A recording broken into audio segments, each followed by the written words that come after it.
Hello, and welcome to the 17th attempt of me trying to record this video. I am at school. It is quiet. I have tested the mic. I am focused. I am ready to tell you all about scenic design. Please God, let this be the one. Okay, so what I'm going to cover today is kind of what makes a set design a set design. What are the elements of a set design, and kind of how does set design work? We will be recovering some of the stuff we talked about in the Intro to Design lecture, but in the particular frame of scenic design. So the first question is, what is scenic design? Now, scenic design is the physical environment that surrounds the actors. This can include doors, um, be very realistic, like doors and walls and wallpaper and molding and chairs and carpets and linoleum, or it could be abstract and something like Waiting for Godot, which is a open plain with a tree, or any sort of variation in between. The thing to remember, though, whenever we are doing scenic design, is that the text is all. What the text demands is what we need to give to a production. Now, as always, the text is tempered by the scenic designer, by the directorial vision, by the other designers. It is not a one man show, one woman show, one person show. You are always hammering at a text with other people, with your intellect, with your research, with everything else in it.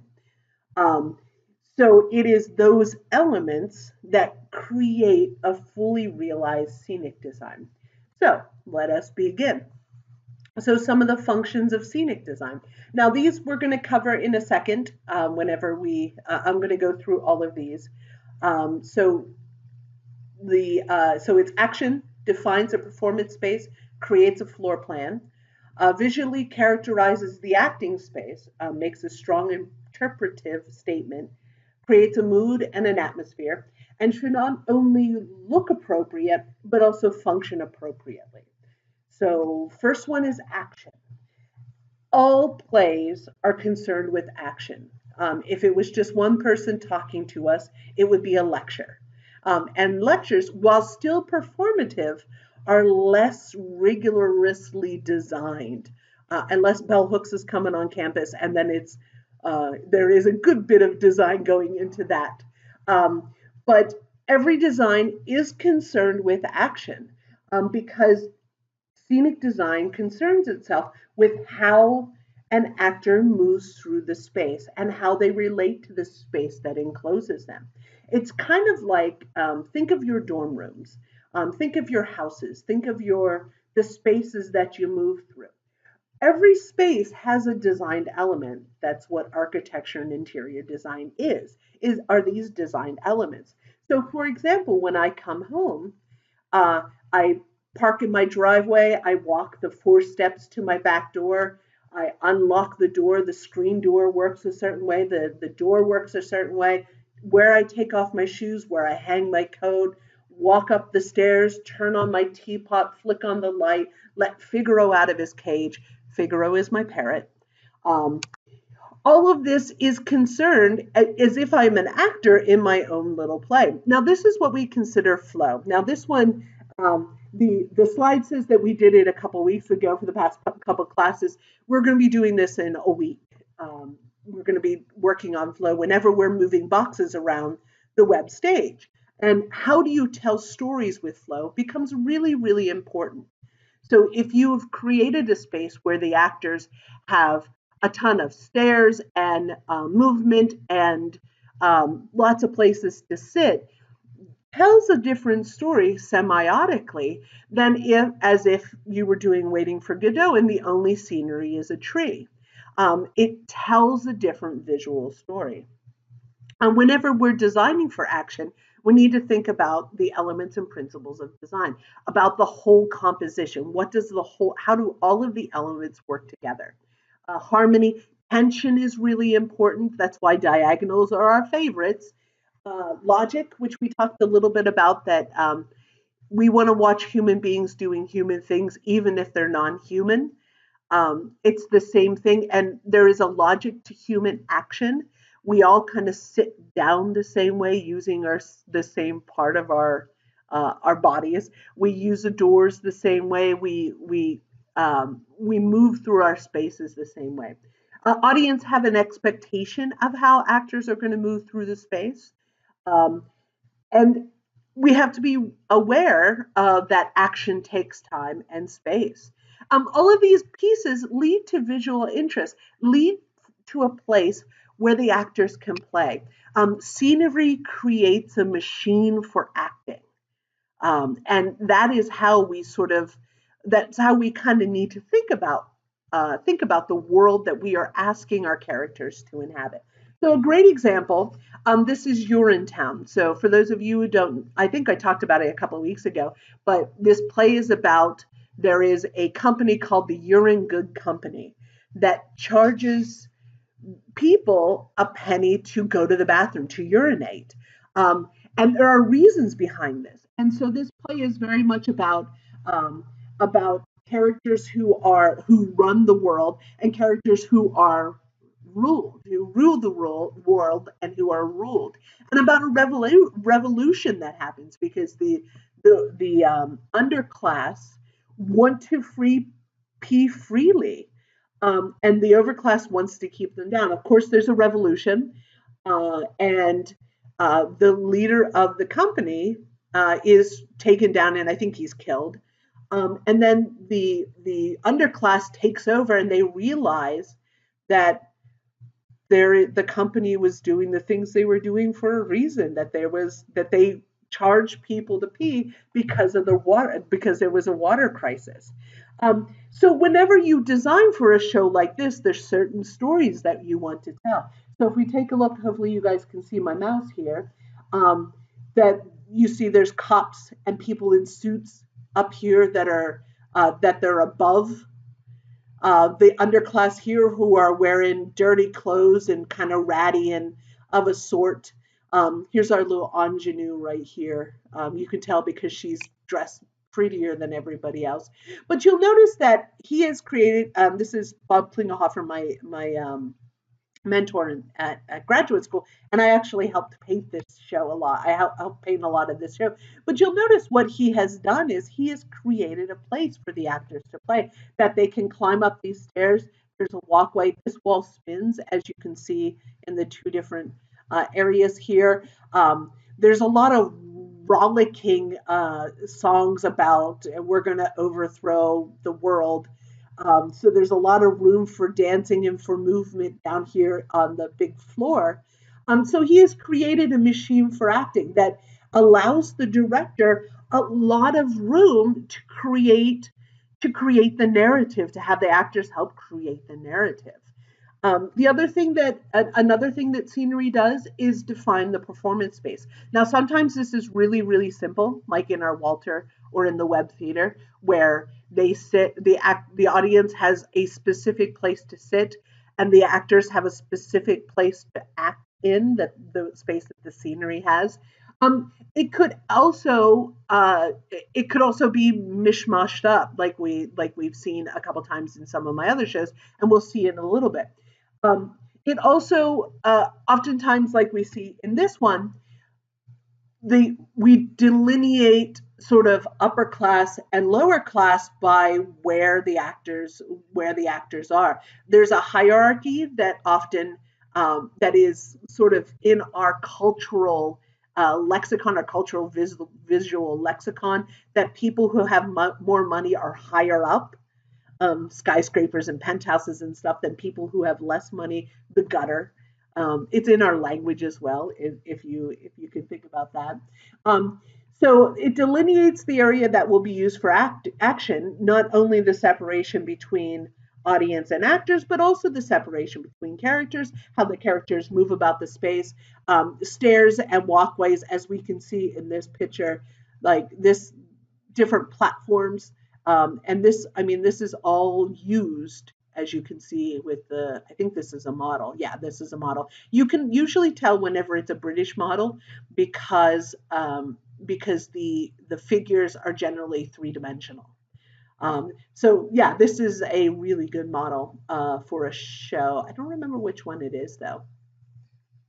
Um, you can have a mixture. You can have actors and audience, like I said, or you can have the actors and audiences um, inhabiting the same space. So this is our production of One for the Road and Far Away, the shows that we did in repertory, that we did Harold Pinter's One for the Road one night, and then we did Carol Churchill's Far Away the next night. And then I think we did it one day, we did them both on the same night. But so this is the set for One for the Road. And so you'll notice that, remember I was telling you that I had walled off the web. So this is the web stage. I had walled off the web stage and created an environment for the actors and the audience to be trapped together. And then I also did a further separation. So One for the Road is about this family who is captured um, by this totalitarian regime, and the family is tortured to give up information, or just because we never really find out why. So I wanted this torturer. So we're in the torturer's office. The family is brought to this man, and I wanted to create this sort of feeling of normalcy within this chaos. So this is the set, is this part of the set, and the wall is the same for both One for the Road and Far Away. But we added these walls, this sense of normalcy, and this little carpet and a really nice chair. So this is the torturer's area. This is the prisoner's area. And you notice what I did. What we did is we moved the prisoner's area out here into this no man's land, into the chaos land, and gave the torturer this perfect civilization, because that's kind of what the torture is about, is that he is extremely civilized while perpetuating this horrific action. And we never see the torture, we see the aftermath of the torture. Scenery balances expectation and surprise. Um, you know the importance of being earnest. I think I have a picture of that coming up soon. Importance of being earnest is a great example of this. That the audience expects some things that have to be there. It has to be genteel. It has to be Edwardian. Um, of a certain class. It has to be British. Has to be, quote unquote, has to be. But the surprises are where kind of good design sits. That we take what is expected and move it beyond into narrative, into using scenery as a narrative element to help the audience understand the story better. Now, a great example of this. So this is the opera Angels in America. And if you guys know Angels in America at all, there's this character Pryor who discovers he has AIDS. This takes place in late 80s. And in the late 80s, it was kind of a death sentence. So Pryor is getting treatment for AIDS. His partner has left him because he can't deal with sickness. And so we have that story. We also have the story of Harper and Joe, and they are two Mormons who have moved to New York City so Joe can work. Joe's a lawyer, and he can work in a law firm with this character named Roy Cohn. Now, Roy Cohn was a real life person, and he was terrible. He was absolutely terrible. If you know anything about history, he was the one that got the Rosenbergs executed. They thought the Rosenbergs were traitors, and sort of like smooshy due process, and had these, and he is very proud of that. So, but it has also come out that Roy Cohn was a closeted homosexual, and he was very, very vicious about it. Um, so it's really interesting. So especially this one, balancing expectation and surprise. So in this particular scene, this is Joe here, And it is a split scene between Joe is visiting with Roy Cohn and learning about, Roy Cohn is like saying, "Hey, I want you to be my man. I want you to be the person that I sort of my protege." The other split scene is his wife Harper, who is having a bit of a psychotic episode. She's very bored and she's hooked on drugs. She's hooked on pills, and she's lonely. And um, she has a sense that her husband is a homosexual. Joe's a homosexual in this play. As well. So when I did it, and I think I showed you guys that production. When I did it, it's usually like Harper is far away, and Joe is in Roy Cohn's office. But what Peduzzi, and Peduzzi is one of my favorite designers, what he has done is put Joe in this sort of no man's land rather than putting him in Roy Cohn's office. He has put him in this no man's land, kind of suspended between Harper and Roy Cohn. And it's fascinating, this sort of use of these little pockets of normalcy in this vast nothingness. Um, the other kind of expectation and surprise, there's this part where Pryor is in a hospital, and again he's getting treatment. And I think this is Millennium Approaches. There's two parts to Angels in America. The first play is Angels in America Millennium Approaches, and then the second one is Angels in America Perestroika. And so Pryor, in his sickness, he has been selected to be the harbinger of kind of the end of the world. So he's visited by angels, as we see here. So while Pryor is laid up in this hospital bed, he is visited by angels.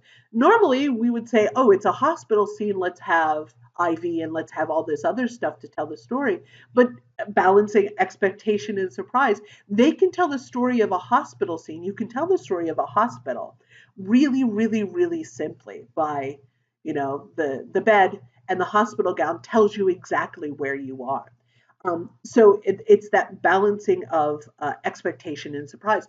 It also delineates the acting space. You know that Roy Cohn is going to stick over here. Pryor is going to stick over here. Um, Again, talking about playing spaces, this is Boris Godunov by Ming Cho Lee. And you can see, again, this is a model, so you can see exactly where these playing spaces are, that there is a door, the door is going to be used. There's this big long runway, platform. He has delineated exactly where the performers will be. They're going to go up here, probably not any higher. Looks like there's a big bell up here. So up here, they're going to climb this ladder. They're going to walk on these platforms. They're going to walk down here. So it delineates the playing space. It tells the audience where things are going to happen. Peter Brook, another one of my favorites. He is a director designer, and we're going to talk about him in a bit. He says, "I can take an empty space and call it a stage." Back to Jerzy Grotowski, and there's questions of, so what makes a theater? What makes a play? What do we absolutely have to make a play happen? This is a production of Bash that we did a bunch of years ago. Stephen and I were feeling that we needed to introduce some more experimental work into our repertoire at St. Norbert, that our choices for our main stage productions were sometimes limited by the number of students we needed to do, what kind of show have we done, and what kind of show do our students want to do. So we wanted to add a type of theater, a little more experimental theater, and we called it the Underground. And we did it within the first 3 weeks of the beginning of the fall semester. This is one of the plays we did in the Underground called Neil LaBute's Bash. Bash by Neil LaBute. And the reason we called it the Underground is because we did it in the drama room. Now, Bash is about, it's 3 short plays, 3 vignettes, and it is they're kind of Greek in nature. They're sort of like ordinary people in extraordinarily terrible circumstances. So um, this one is about there's one about a woman who kills her children. This one is about a dude who kills his child, and the other one, the third one, is about this guy and his girlfriend are out on the town, and he goes to the restroom in Central Park, and he beats the living daylights out of a gay man. So it's these sort of very petty people living Greek sort of lives, these same stories that of gods and monsters that we see in ancient Greek stories. Um, so whenever I designed it, I wanted to design a place apart that set the world of the characters apart. Now there's an interesting thing that you need to do whenever you do sort of very specific work, and it is you have to be really specific, especially with minimalism. Um, the, this play was sort of this particular production was sort of special because there's not much to it. It's a table and chairs that I got out of the green room. It's a crystal pitch, a glass pitcher with a glass of water. Um, he's wearing a suit. He's a regular businessman. Um, we have this sort of, like in Greek tragedy, it's the world turned upside down. So what I designed was this bit of linoleum that went across the floor and continued up the wall, as if we had the world had tilted itself because of these enormous small crimes. And I love this little element here that I took the bulbs out of a couple of these, and this thing just kind of tilted back, and we punched holes in the wall so you could see the lathe underneath it. The thing that kind of delighted me was that this character, he lived a very precise life. So, this right here is really, really simple, but it was really, really evocative. And that's the thing about scenic design, about any sort of theatrical design. You want to evoke everything on stage needs to evoke something. It could be simply a feeling of satisfaction, a feeling of completeness, or it could be something more. And I bet you this little piece down here, um, none of the audience really figured it out, but it really satisfied me, and it helped me tell the story of this character. So the stage manager loved doing this. That these four, so it's his keys, his wallet, his watch, and his phone. These four things are placed exactly in the same spot, exactly the same space apart, because that's what this character would do. It is that moment of like, he came into this room and he put down his thing and his thing and his thing and his thing, and they're exactly where they wanted it. Could it have been in a pile? Could we not have had that at all? Could we have just had the glass of water in the pitcher? Absolutely. That could have been 100% fine. It would have been satisfactory. But it's those little bits that make a play finish, that makes it complete.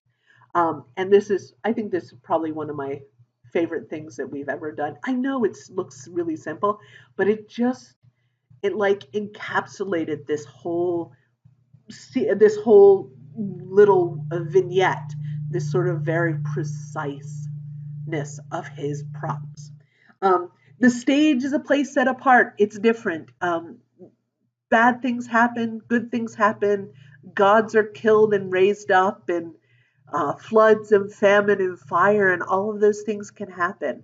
Um, the stage is a place of possibilities. It is a place where things are possible. Anything is possible on stage. It is no man's land and every man's land. We watch stories of Oedipus, King of Thieves, and it is as satisfactory to us as watching as watching, Troy Maxon in Fences going about his daily life. It is regular people are as satisfying as watching Prometheus on stage. It is an everyman's land and a no man's land. This is another Richard Peduzzi production. He did a ring cycle. Um, the audience looks for a reason. The audience, that's the difference between theater and movies, is that when you watch a movie or you watch television, you are getting one particular team's vision. It is very narrow. You are going to see exactly what the director, the cinematographer, the director of photography, the director, the design production designer. You're going to see exactly what they want you to see, down to minutia.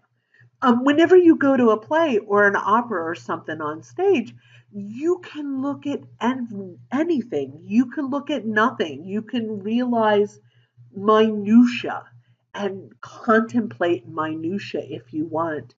You can fall asleep. You can stop looking. You can be taken by the bug that's crawling across the stage floor, or the chipmunk that has appeared, or the bat that flies overhead. Welcome to theater outside. Um, a stage space is the focus of attention. The audience looks at this stuff for a reason, and you need to give them something to look at. It's like what we were talking about this one. That yes, I could have made these props into just a pile there and it would have meant nothing, or kept them in his pocket. But it tells something more whenever we give them a purpose. They becomes an illuminary objects that help tell the story. Um, and you can see with this production of the Ring Cycle, I'm guaranteeing this is Odin, and this is probably Broomhilda. This is probably Siegfried right before Broomhilda is punished. Um, so you'll notice what Peduzzi has given us is given us a chunk of this world that these gods inhabit. He doesn't fill in all of this stuff over here, but he does use it to help tell the story. But you just need this little bit to be satisfied with what you are seeing. Another thing, looking, so in an interview, Ming Cho Lee, this is K2. Now, K2 is one of the top three tallest mountains in the world. So it's Everest, K2, and Annapurna. K2 is second, but by ratio, it's one of the more deadly ones and one of the ones that have rarely been scaled successfully. Everest has had more fatalities, but that's because more people climb Everest. Annapurna is really, really, really deadly. Um, I like mountain climbing. I like reading about mountain climbing. So this is one of Ming Cho Lee's production, Ming Cho Lee's design, and he has considered this design a bit of a failure because whenever you design, you want your designs to work in harmony with the actors, not overwhelming the actors, not causing the audience to be taken with the set to the detriment of the actors. This set is spectacular, but it overshadows what the actors are trying to do on stage. For those of you who have gone to a lot of musicals, that's kind of the danger of some of these bigger musicals whenever the spectacle overtakes the emotional contact with the actors. The straight plays sometimes do this as well, where the show is just so enormous, the set is just so enormous or so overwhelming or so powerful because it is an art form in itself that it becomes detrimental to the entire thing. So as you design, as you think about design, the design elements, the acting and the direction have to sort of wrap in together. They're interdependent on each other. If you want to do scenic design that is all encompassing, go do environmental art, go do performance art, where you can be you don't have to worry about actors. But what we like about theater is that interconnectedness. Um, Space to a set designer is like marble to a sculptor or wood to a sculptor. Um, Designers carve out playing space from the nothingness. This is Boris Aronson's probably the most famous design for Fiddler on the Roof. You're going to hear a lot of these people's names over and over again, like Ming Cho Lee and Boris Aronson and Joe Melziner, because there's John Conklin we'll hear a lot about, because they're the kind of ones that have done, were like mid 20th century big names in design. So he has carved out this little world that these characters, these very loving characters, can inhabit. So you notice that it is not just about the house that THEA and his family reside, but it is about the village that holds them and keeps them. And the whole world is this village, as you can see by this sort of proscenium arch, this false proscenium arch that he has created, that the whole world to these characters is this village, and it holds them tight and gives them a home and makes them safe until they're not. We're going to see this one more time in a little bit, a little bit bigger, a little bit better picture for another purpose. Designers define the space the actors would be using. Without definition, the space has no meaning. We go to theater for meaning. We design theater for meaning. We have actors and directors because meaning is all. We are human beings are meaning machines. I hate saying that word because that word makes my voice very nasal. But we love understanding. We love discovering um, deeper purposes behind the surface. It's something that human beings do as a matter of course. We look at the sky, we look at clouds, and we see a giraffe and a bunny and a kite and whatever in the clouds. The clouds don't make pictures, we make the pictures. The same thing with theater.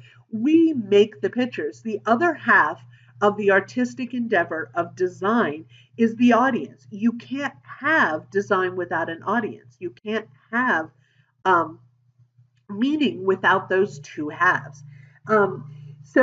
This is one of our productions. This is a production of Hay Fever by Noel Coward. So the play takes place in the 20s, in a country house in England. And the mom of the house, the mother of the story is a famous actress, the father is a famous writer, and they have two kids, and all four of these characters are eccentrics. They're kind of wonderfully charming and ha ha ha and jazz babies, you know. And so it's this weekend, it's this summer weekend, and they have all invited somebody else to the house. So it is this family that is perfectly satisfied with themselves, and you add something else to the mix, what's going to happen? Like, what happens when you bring the normal boyfriend to your crazy family's Thanksgiving? And that's what this story is.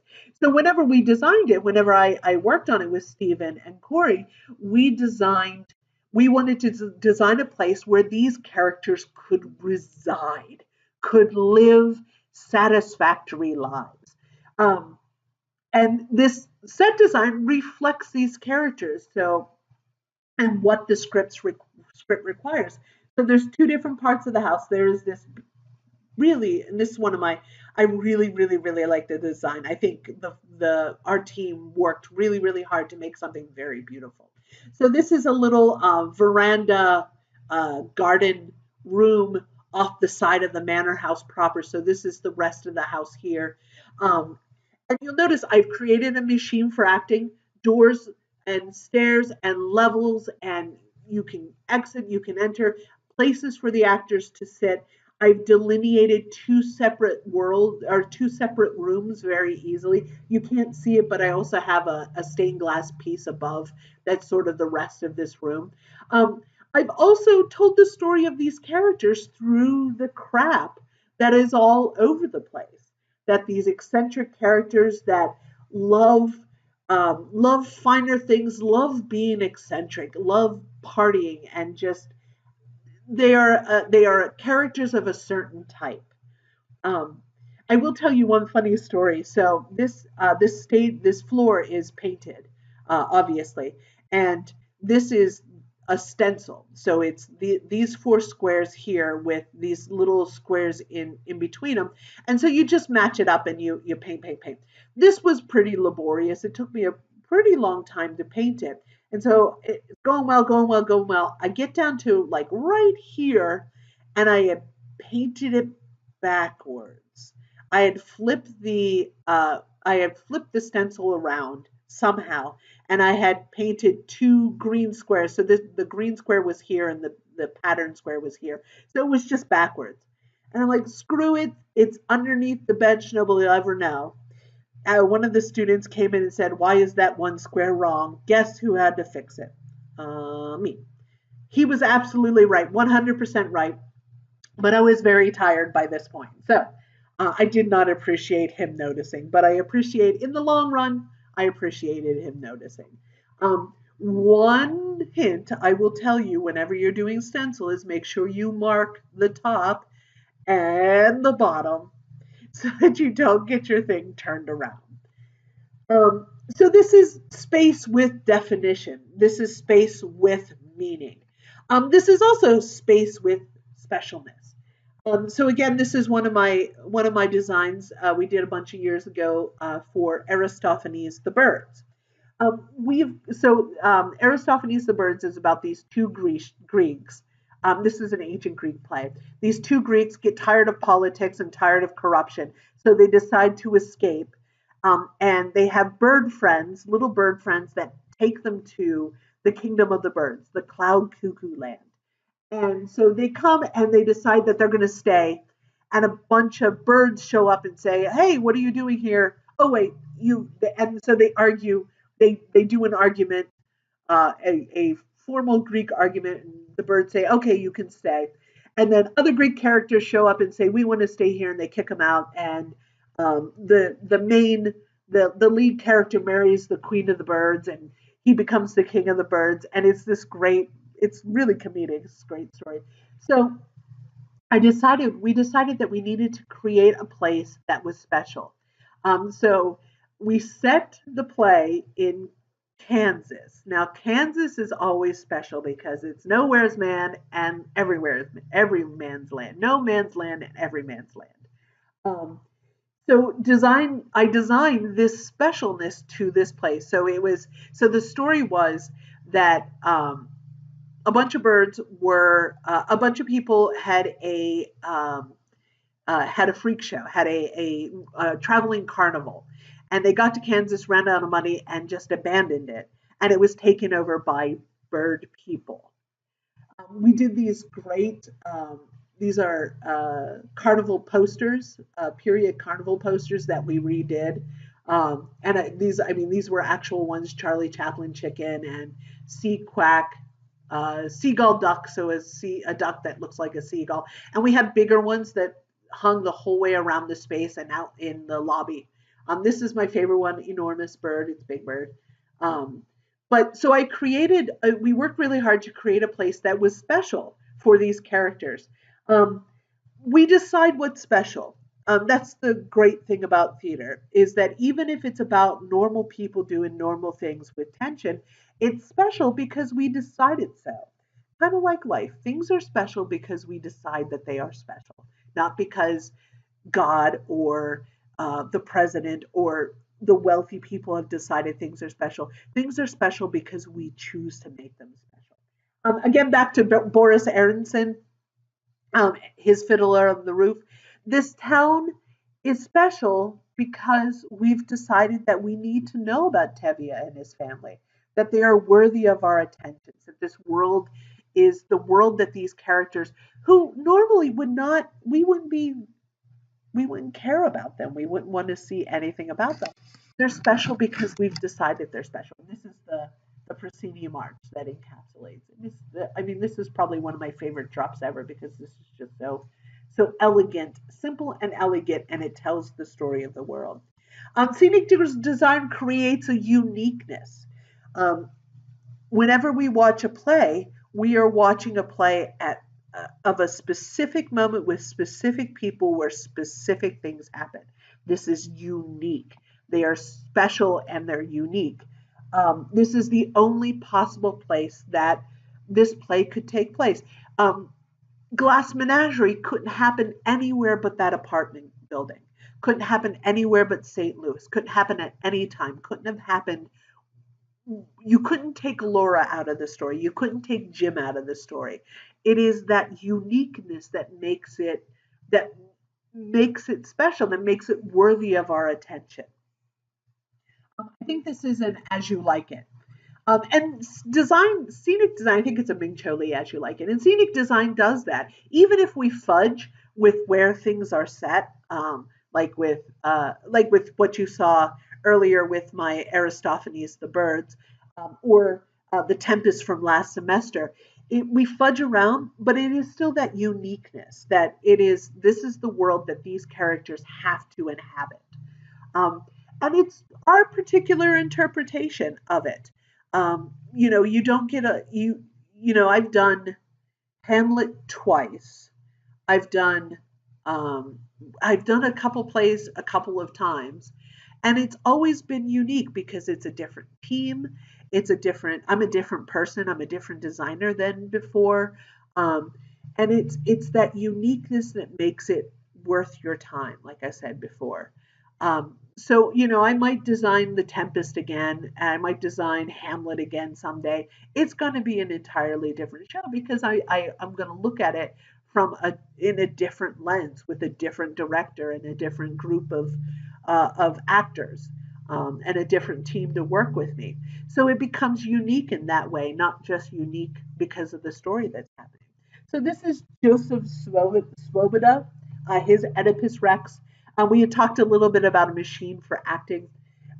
His stuff, he does enormous sets, and we're going to see his Hamlet in a little bit. This set here for Oedipus is definitely a machine for acting.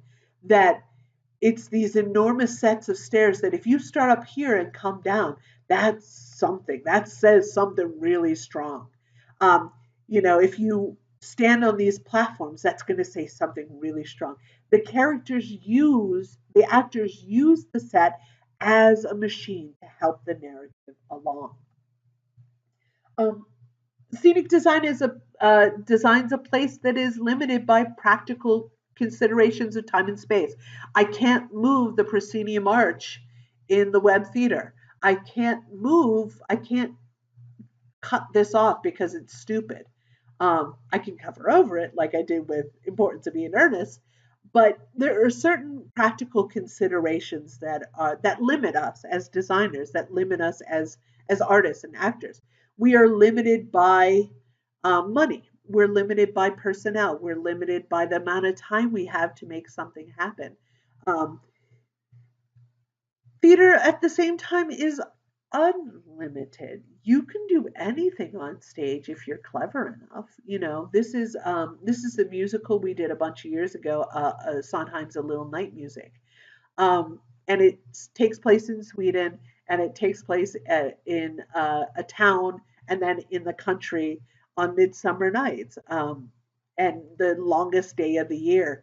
Uh, so you'll notice that it's not a big set, it's not a complicated set, but it's an elegant set. We don't have the money or space to put on an enormous show. We need to be really, really clever about what we show. I love these three circles here. I think they're gorgeous. These, well, they didn't turn out exactly the way I planned. I think I wanted them cut out a little bit more, but we didn't have the time to do it. But these are exactly what I wanted, and they're beautiful.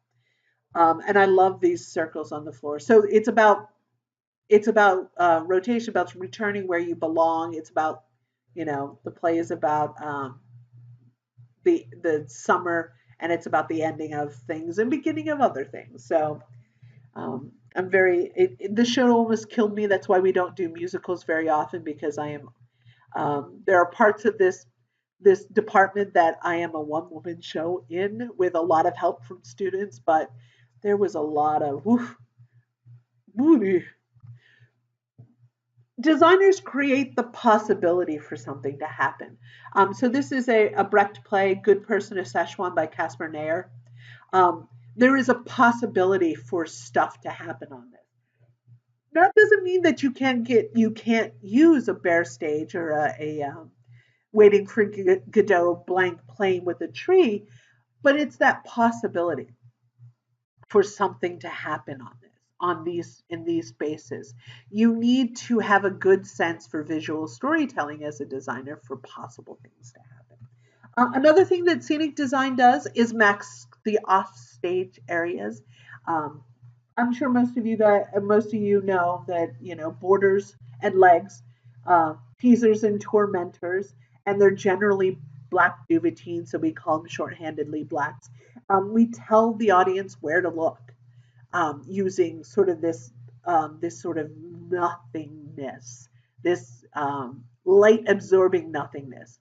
The audiences are kind of trained to do that. That if there is fabric that is of a dark color or black, we ignore it. That's why stagehands wear blacks, so that we oh, that's just a stagehand. We don't have to look at them. The play might define the audience's seating area, as we've seen earlier. We might tell the audience where to sit, especially in found spaces. Found spaces is one of my favorite types of theater. We do that. The theater company that Stephen and I um, run, started. We do a lot of one of our missions is found spaces and using interesting places to tell stories, and often that includes telling the audience where they sit. So this is a Marat Sod, which by Peter Weil. Um, if you've never seen it or read it, it's really interesting. It's an interesting play to watch, especially from it doesn't play as well today, but from a sort of documentarian sort of theater. So it had a chorus of so it's the story of the death of Marat, performed by the inmates of this French insane asylum with the Marquis de Sade. So it's kind of narrative. It kind of focuses on um, what is an audience and how does an audience react. What is a story? It's really interesting, like kind of how this works. So this is the Yale University Theater, I think, did this one. Um, this is one of the first sorts of this type of theater. I mean, we've been doing theater like this well forever, but this sort of really intentional blending of actors and audience spaces. So this is Nicholas Nickleby, like the one of the Nicholas Nicklebys. Um, Plays that sort of, so this is audience here, this is audience here, there's walkways and ramps and stuff, audience, and I think there's an audience up here. It's kind of in the round. um, and it had a very interesting handiness to it. This is Other Desert Cities, which is a play that we did for THEA201 a bunch of years ago. So this play is set in Palm Springs, California, in the 90s, I think. Or no, it's modern, and it's about this wealthy family who have this deep dark secret. One of their children has been killed, disappeared, gone some. I think killed is the thing that they start this story off. And this they're two actors and they're like Hollywood Republicans, which is a kind of a breed apart. So we couldn't afford big scenery with THEA201. We barely have a budget for any scenery.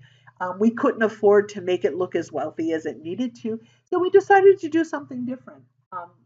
So this is over at Art Garage. This is one of their cannery spaces. This space, as you see it, doesn't exist anymore. They've taken out this wall and it's double the size. But you'll notice that the audience is right there. They could reach out and pinch an actor's behind. This is the type of theater I love. And we had to figure out a way to do this sort of California elegance very cheaply. So we had this very nice bench and the pieces, and that's the thing about minimalism. And I think I talked about this a couple of days ago. Um, The thing about minimalism is that minimalism is harder than sort of maximalism or realism or any of the other isms, just because everything that is on stage has to be perfect. It has to be because the audience can't look anywhere else. So it has to be what um, exactly what these characters would have. And I think we did pretty good. I wish we had a smidge more money. The lighting was weird, but this sort of creamy drywall concrete muslin thing really kind of worked well because it had its own sort of elegant life to it. Again, this is our Laramie project about how about dropping our actors directly in it, about defining the audience space. So that's that ramp I was telling you about. That is the dirt of Laramie, Wyoming. This is one of our actors here. So there's these two legs and then a tongue that sort of sticks out. And this is the black pants and gray shirts that they just added. So this is one of the doctors. She just added a stethoscope that says doctor. This is one of the students that Matthew Shepard went to University of Wyoming Laramie with, and I just threw a Laramie sweatshirt on it. It tells the story. What exactly do you have to help tell this story? This was a really good production too. The other thing that scenic design does is create a floor plan. It determines what scenic elements will be present and their arrangements, which is sort of, it seems simple, it seems like duh, of course, but it's probably one of the most important things that designers do for the actors and the director, because it allows them to know what they're working with, what the expectation is. So this, I told you the story of the Ming Cho Lee, I think it's Electra set that I copied for one of my classes and then posted up to my portfolio, and somebody thought it was the real thing. This is the set. This is Ming Cho Lee's actual model for it, but my model was pretty good too. So we see this is the floor plan, that there's a platform here, platform here, ramp here, step unit here, step unit here. The doors work. Actor escape, actor escape. That there's some stuff down here. There's a fire pit down here. So we know exactly where things are and how they work through the floor plan. Um, Floor plans greatly influence blocking, visualization, stage movement, how the actors move about the space. This is a Joseph Svoboda's Hamlet that I was telling you about earlier. Talk about a machine for acting. You'll notice in all of these pictures that these stairs like retract and uh, pull out. This tunnel pulls out. There's a piece that comes out of here. It's amazing, and it's a machine. And it's unspeakably fantastic just how this works. And you notice that things disappear. They sort of suck in and you don't see them anymore. You can see that here. That's this staircase here that just kind of disappears into the rest of the unit. I love this one. This is lots of money, but I really, really like it. Again, talking about floor plans. So this is back to my set design um, for hay fever. So looking at a floor plan, this is one of the documents, one of the pieces of the puzzle that a set designer creates. So this is, I use Vectorworks, which is a drafting program, a fantastic computer-aided drafting program. Oh, I love it because then I don't have to hand draft. But you'll notice that everything on this is what is here. Sometimes you don't see the floor, but I needed to see how it Stephen needed to see where the two different sections of the house were. Stairs up, stairs, platforms, escape stairs, windows and doors, and windows and windows, and furniture, the buffet, planter bench, where that little piece of. So this is where the hanging piece sits. So all of this is here so that the actors know where they're going. The director knows what he's doing. The technical director knows what they're building. Um, so this is, again, an archival element that is really, really important in design. This is my Hamlet ground plan. And again, this is step, step, step, step, step. This is where Ophelia's grave is. This platform is a ramper. We have little bits of hanging bits and pieces, stairs up. This had a lot of stairs. I'm going to show you in a second, like for real though. Another thing scenic design does is visually characterizes the acting space. Sometimes it's realistic. We're not going to talk a whole bunch about isms, but you can imagine that often art movements and theater lags a little bit behind, but art movements also influence our theatrical design. So there's realism, there's naturalism, there is surrealism, there's postmodernism, there is absurdism, there is non-realistic, abstract ism, no, just abstract. So each of these has a place. We use all of these to tell a story. So again, it always comes back to visual narrative. So you can tell the story with realistic representation of a locale. This is the female odd couple. So it tells the story of this woman's Felicia's apartment where Olivia Unger comes and moves in and makes it a mess. So we start off with this apartment looking pristine and beautiful. Olivia Madison moves in and messes it up, and then it looks nice again at the very end whenever the boys come over. So you see, we have to have couches and doors and windows, and it has to look like a New York apartment. Um, it could be, characterize the acting space can be a faithful recreation. So you have an apartment, a hotel room, a doctor's office, a rustic French chateau. It could be really realistic, or it could not be, which we'll see in a second. So this is another show that I did called The Chief. It's the story of the birth of the Pittsburgh Steelers, as shown by Art Rooney, who is the guy who started the Steelers. So this is my research. Like I tell you guys all the time, research will save your life. So you'll notice. So this is the scenic design, and this is the research here. So you'll notice he has books and he has pictures everywhere. Pictures everywhere. These are his two sons. So what his desk looks like. Paneling is really important. So you notice that's what I try to do is recreate this world that Art Rooney resided in. This picture here is this picture here. There's a television because he's watching TV later. Trophies and awards and photographs. He talks about the early Pittsburgh Steelers and all of them. So me and my sister was my props person. So we found all of these images and we hung them up everywhere. And the desk is a little small, but it's a desk we had. We didn't have a lot of money back then.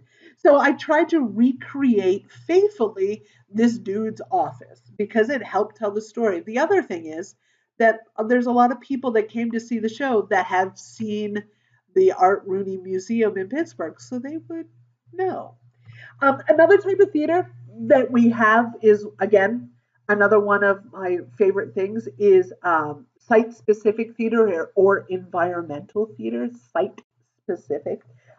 That is theater that is done in the location that is delineated in the story. So, for example, in this production of Rome, which is performed in the Edinburgh airport. So, obviously, it's about pilots and flight attendants and travel. So, they stuck it in this specific locale. You also have, so this is site specific. You also have environmental theater. Now this is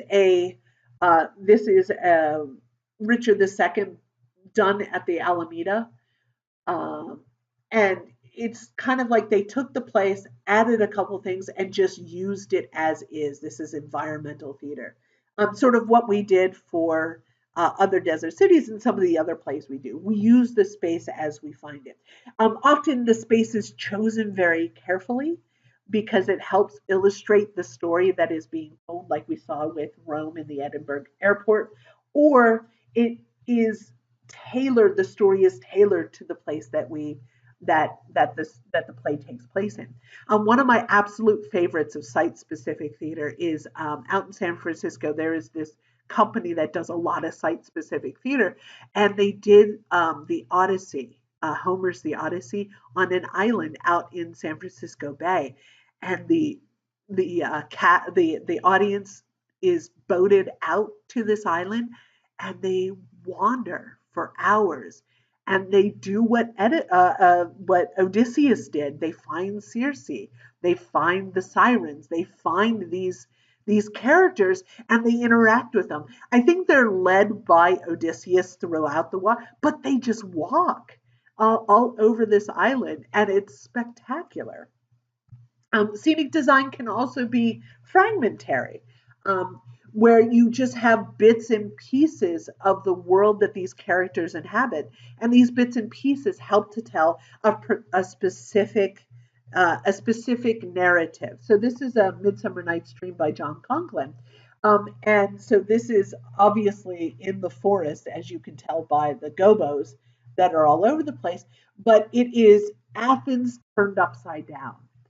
And it has this sort of very dreamlike and ethereal quality to it.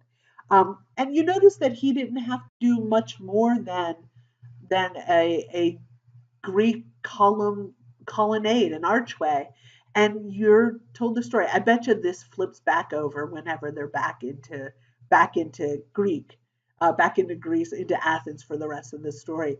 But just this the choosing the exact right pieces to tell your story is sort of an abstract look at design, but sometimes it can get to the heart of the story better than elaborate sets of trees and bunnies and Beerholm. There's this naturalistic director back in the day, Beerholm. He did A Midsummer Night's Dream where they brought in real grass and bunnies and trees, and they had this play on this naturalistic set.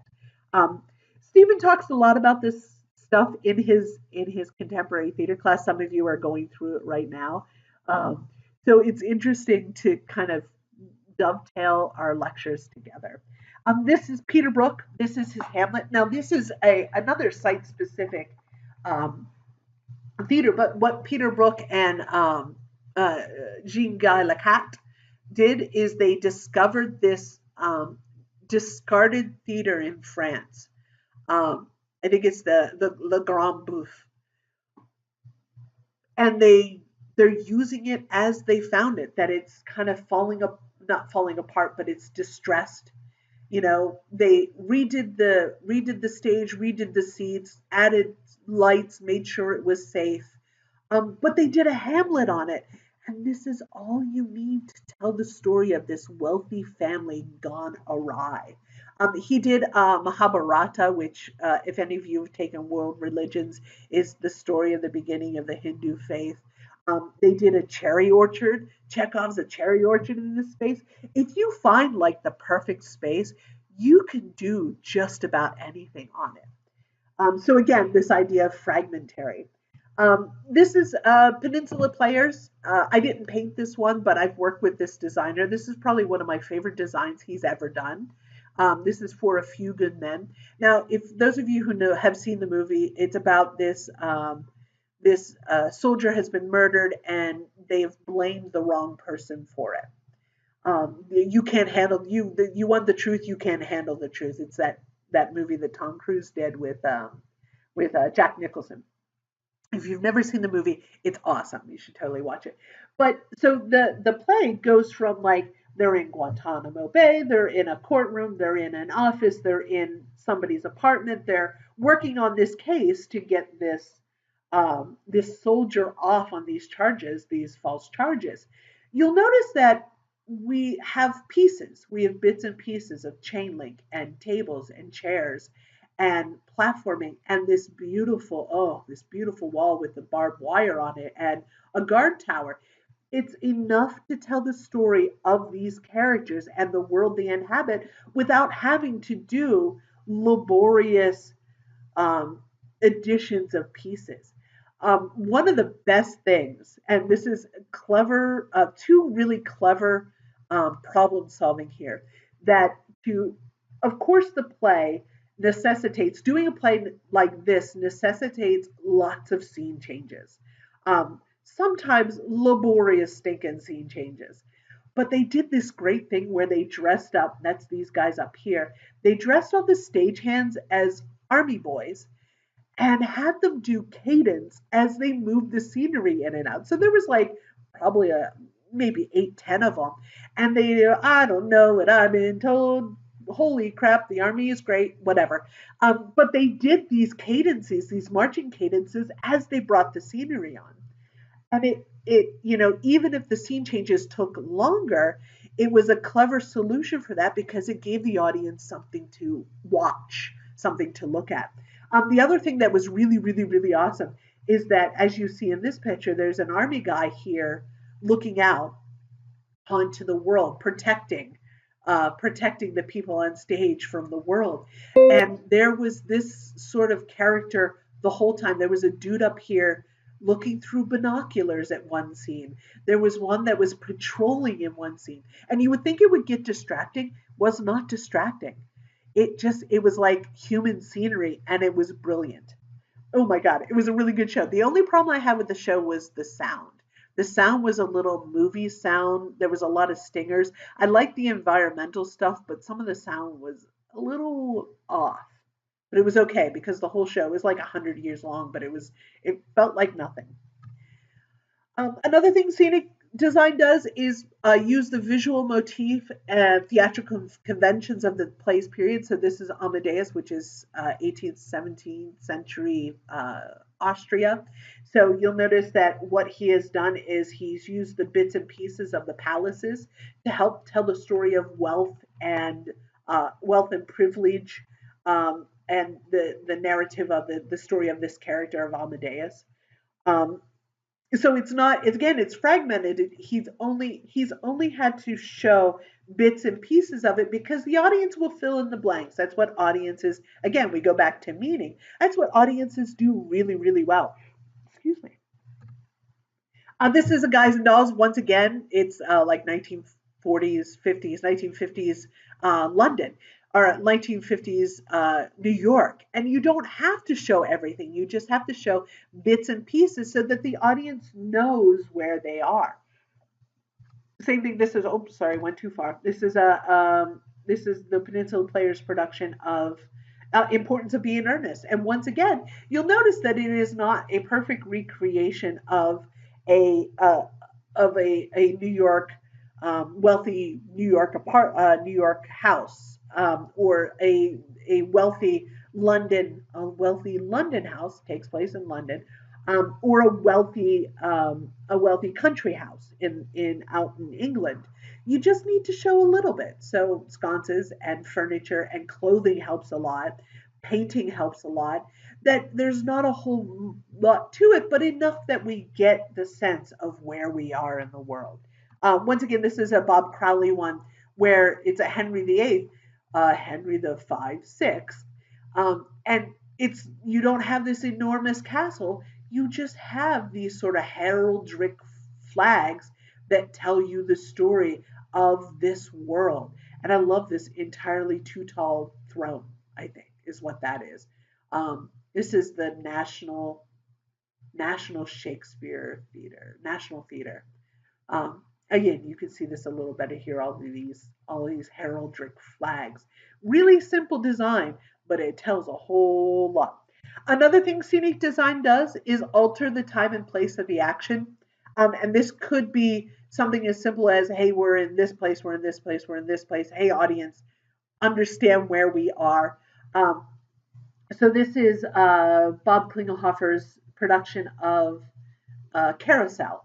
So you'll notice that we go from kind of a beach house up in New England to somewhere else. This is inside the lighthouse, and very simply tells that story to outside the lighthouse, to the carousel itself. So we move from place to place. We move from time to time. So daylight, evening, nighttime, nighttime. We move from time and place very elegantly. You notice that there's not a lot of scenery that comes on and off, he allows the audience to draw their own conclusions. He allows the audience to feel smart. And that's something that a theater company can be pretty confident about. That if you make the audience feel smart, they'll appreciate it and they'll feel like they're part of the story. Um, Three Penny Opera. The other thing is changing the locale or changing the story to make it a little more a little more close for the audience, a little better for the audience, or to focus on what uh, the sort of vision of the director. So Robert Wilson, he's an auteur. He is somebody who is controls the whole picture, the direction, the design, the costume design, lighting design, everything. He has a very heavy hand in all of those elements, kind of like Ming Cho Lee and Peter Brook do, these auteurs. So whenever you're watching something like Three Penny Opera, you are watching Robert Wilson's Three Penny Opera, not rando person's Three Penny Opera. And so you get to see a little of what he thinks by the changes he made, what he thinks is important in this story. This is Robin Dodd's The Marriage of Figaro. So we see these sort of fragmentary pieces that help tell the story. That we know exactly what kind of time period we're in a little bit by the pieces that are used. And then we could totally change where things are set. So this is a Romeo and Juliet. I love this Portia. This is probably opera because opera generally has more money than regular plays. I love this idea of the Portia on stage. So this is probably Tybalt and Juliet, and Romeo has probably just killed Tybalt. So we see sort of the company around it. It changes where we are. It changes how we perceive the story. It allows the audience in a little deeper to a specific frame of reference. Another thing that scenic design can do is being flexible and non-specific, allowing the words, the language, the direction to help tell the story. So this is one of the most famous productions of A Midsummer Night's Dream ever done. This is a Peter Brook production for the Royal Shakespeare Company, RSC. Yes, it is nothing. This is like 1968, I think. There's nothing. There's no forest. There is no Athens. There is nothing. There is a big ladder. There's a couple doors, a little entrance and exit here, but nothing much. So these are our room mechanicals. The fairies wore these choir robe like things, but he allowed the story. He allowed the words to do their job. The one thing that was really cool about this, and I should probably see if I can find a picture for you guys, is the bower was this enormous feathered nest that kind of flew in. And you can sort of see the fairies. So this is probably the room mechanicals first rehearsal. You could kind of see the fairies up here. So there was a walkway across the top. You guys see the fairies walking up here and watching the room mechanicals do their thing. This is a King Lear. For those of you who have taken Sign and Symbol, you know King Lear fairly well. And, we talk about King Lear, about the moor, about the storm, about the different castles, about the plain, about the cliffs of Dover, where France meets England, France's army meets England's army, where Cordelia dies, where Lear dies, where the fool dies, where everybody dies. This is really interesting that it is encapsulated, that it is a small known world. It looks like this spins. This looks like a turntable here, which would be super awesome. But this kind of small world is sort of very interesting for this story, for the story of King Lear. Again, talking about nondescript but very illustrative. Talking about machine for acting, this is probably one of the best examples of a machine for acting. So this is a Magnificent Cuckold. It is a Russian constructivist design.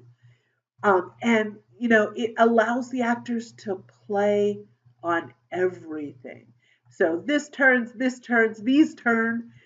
There's a slide, there's a ramp, there's a ladder, there's another ladder. There's a ton of places for the actors to just be everywhere. And this is nondescript. It doesn't necessarily tell the story of the magnificent cuckold. It tells the story of this designer's, Lyubov Popova, their um, particular interest in art, their art frame of reference. Um, Scenic design characterizes the performance space to make a strong interpretive statement. And we've seen that over and over again in the designs that I've shown you, that often a designer will have something, a subtextual thing to say. So, what does it say about the world of Lear whenever it's a big square? What does it say about Antony and Cleopatra?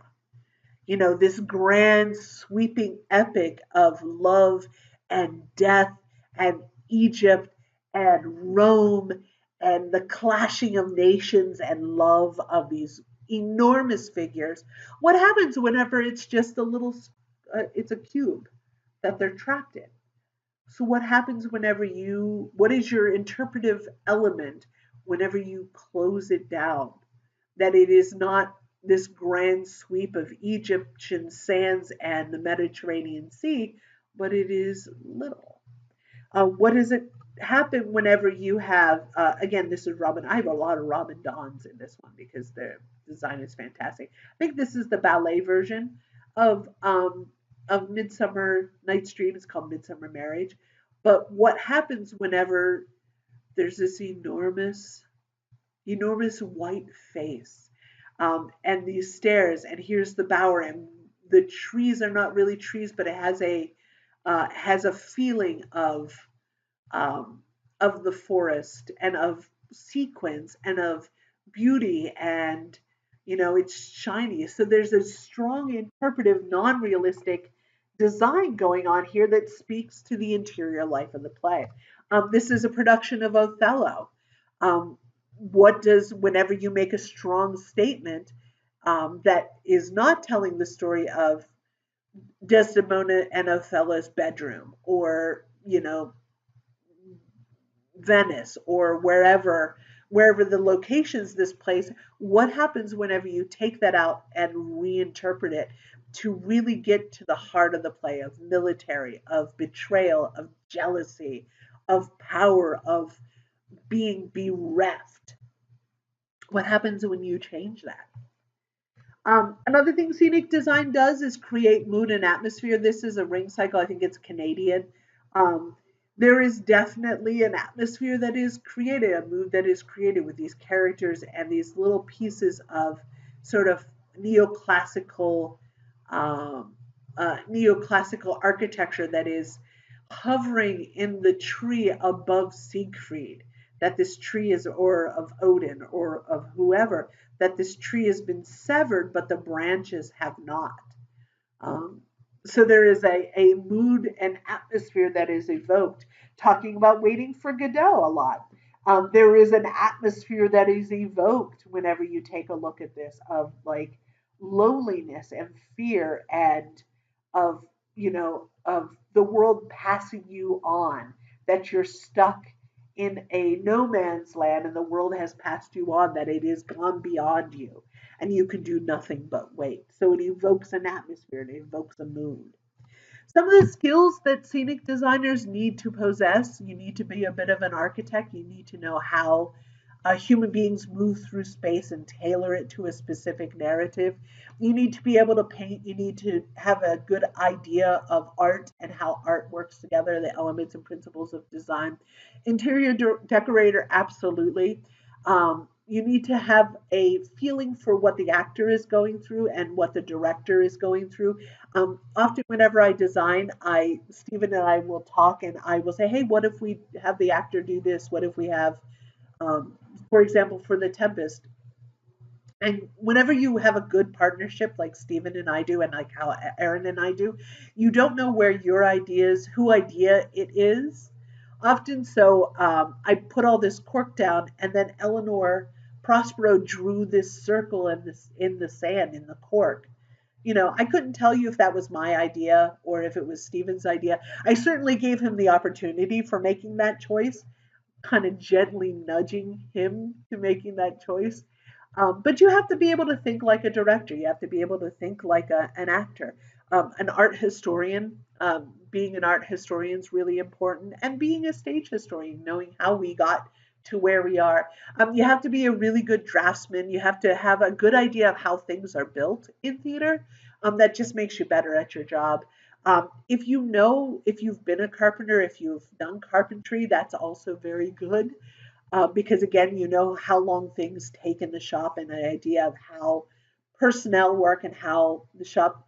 Sometimes designers are not, scenic designers are not taught a lot of practical, a lot of shop skills, that they are pure designers. I think that sort of hurts the process whenever you divorce yourself from this sort of wonderful labor, that you're the idea person and then there's labor.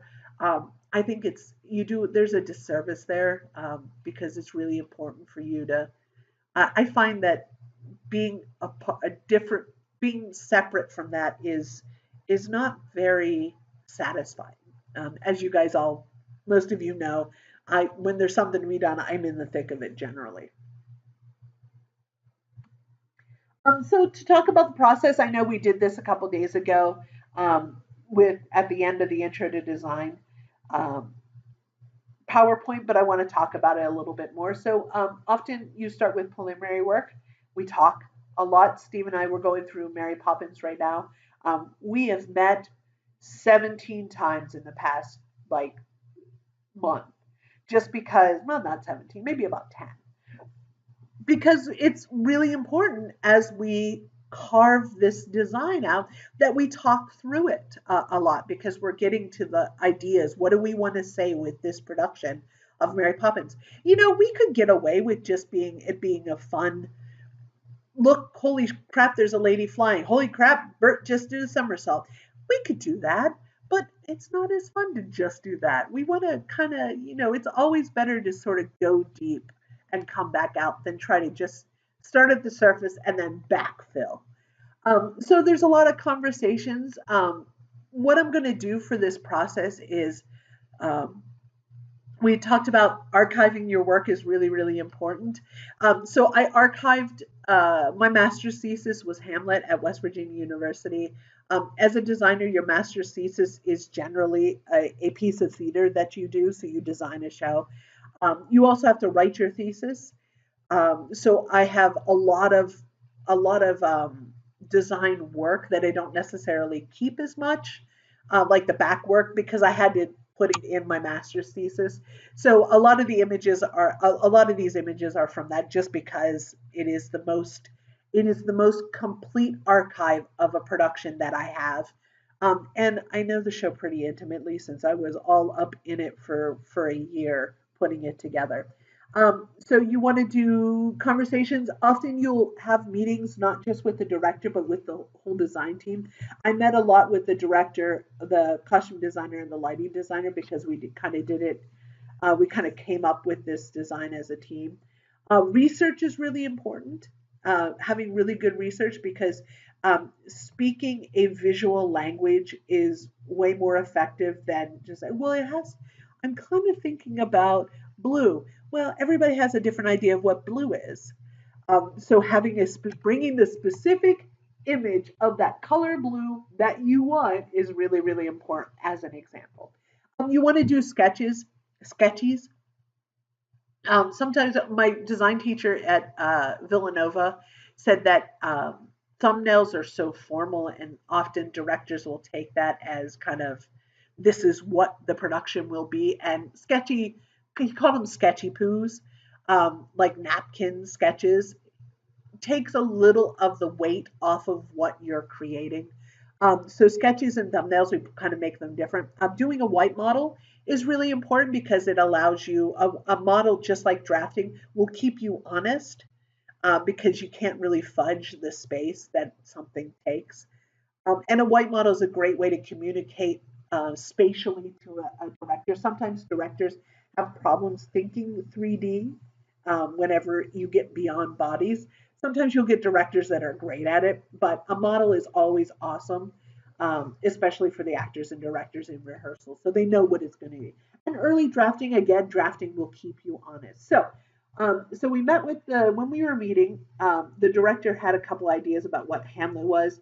That it was, he very much liked the idea that it was the story of a family, basically, a family that was falling apart. Of course, they're kings and queens and princes, but it's still the story of like Hamlet feels betrayed because his dad died and his mom took up with his uncle. He feels betrayed by that. So he wanted it to be very intimate in that sort of way. Um, I like the idea that Hamlet was a punk, that Hamlet was a bit of an asshole, like a punk ass, because he just seemed so, in the play, he just seemed so eh, ineffectual. Fear has frozen him in place, and that is often a purview of the young, that they don't have to decide because their youth allows them to be um, a little more indecisive, because that's one of Hamlet's faults is his indecisiveness.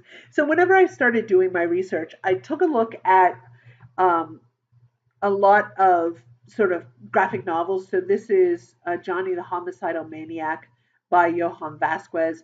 This is an image of Sin City, and keep an eye on these broken glasses.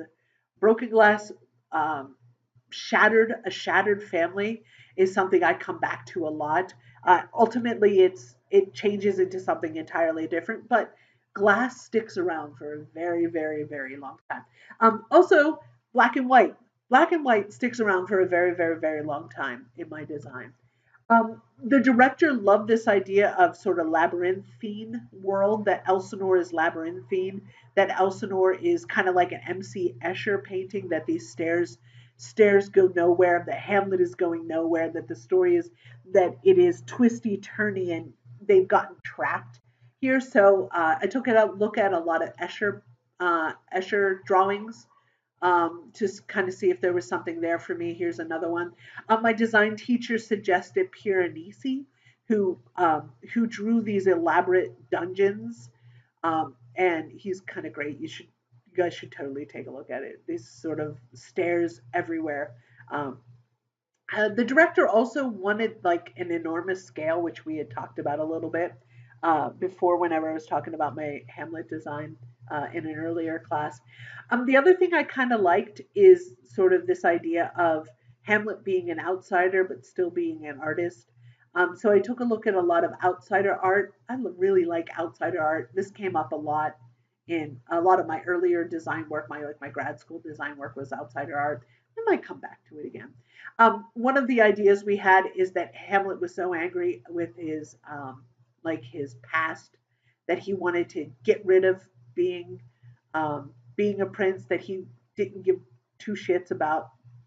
He was acting out. So we had this idea that we would have a hall of portraits along these stairs that went everywhere, and Hamlet would come along and spray paint them.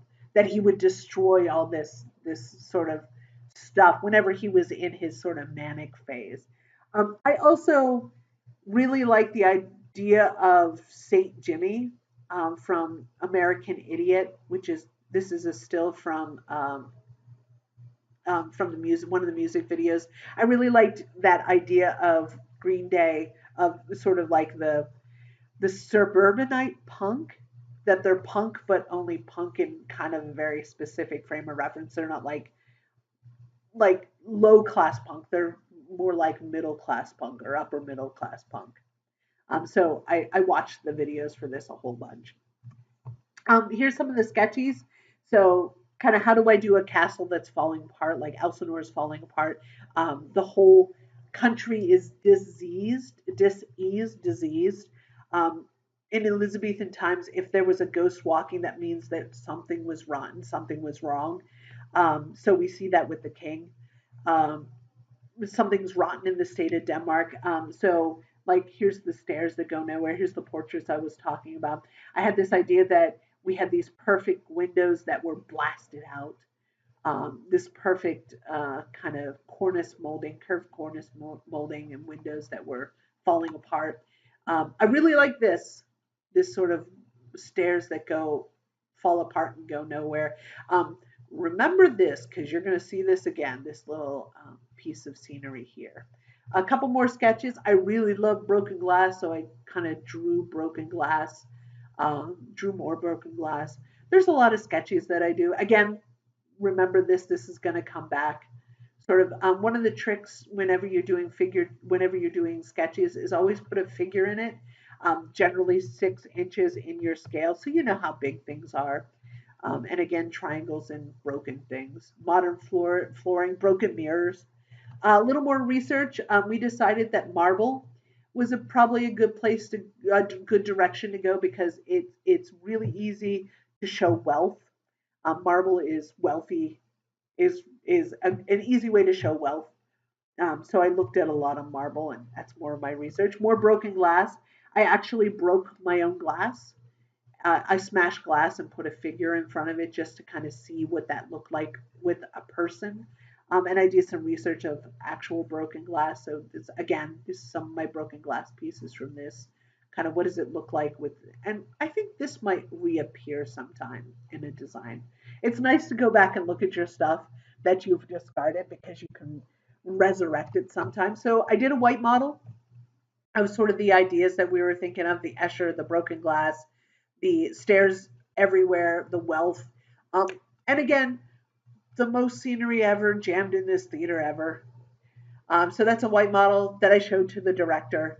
It didn't work, so I did another one, a white model that I showed to the director. Again, I kept the broken glass. I moved the broken glass into kind of the walls and the scenery itself. I'm gonna do this again because this is cool as shit. Um, but this is where this started to be what it becomes. And again, my little figure there. Um, the white was deceptive because we were going for kind of like black. So I spray painted it so that it disappeared. This is kind of one of the things we talked about was that the glass was broken and the portraits were broken. So he didn't spray paint them. The family was broken, and still more stairs up until everywhere.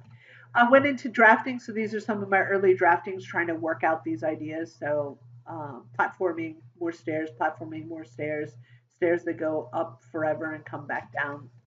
More drafting, more models.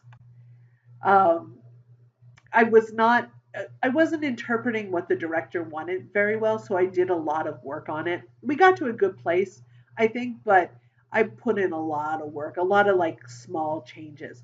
The thing that didn't work the most was kind of this broken glass just was not doing it. Again, kill your babies that we had talked about before, that if something is not working, feel free, just be prepared to get rid of it. Another broken glass thing, kind of like um, pipe and broken glass, like the windows have blown out. This stayed. This was what this turned out to be. So you notice that it didn't change much from here to here.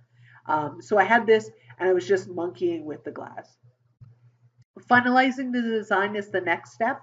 So this is the paint elevation. One of the things that designers will create is what all the painting looks like. So this is sort of my experiments with this is what the marble turned out being, and I was echoing that broken glass look on the floor. The broken glass look disappeared, but I kept it on the floor. And this is the final model.